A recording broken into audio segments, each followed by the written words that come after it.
Jedného dňa putoval muž so svojím psom. Vedel, že už je mŕtvy a mal namierené do neba.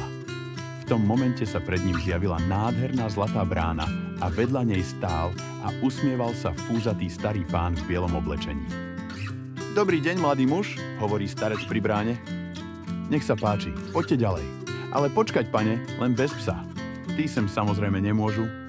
Zastavil starca muž pri bráne. V tú chvíľu muž zosmutnel, obišiel bránu a pokračoval vo svojej ceste ďalej. Po čase prišli k inej bráne. Dobrý deň, čo je tu, prosím? Tu je nebo, odpovedá muž pri bráne. A môžu sem ísť psi? Samozrejme, pane, tamto je studňa.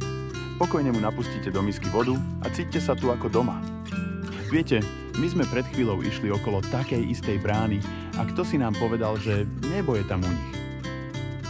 Aha, oni? To je peklo. A nevadí vám, že sa vydávajú za vás? Spýtal sa starec nechápavo.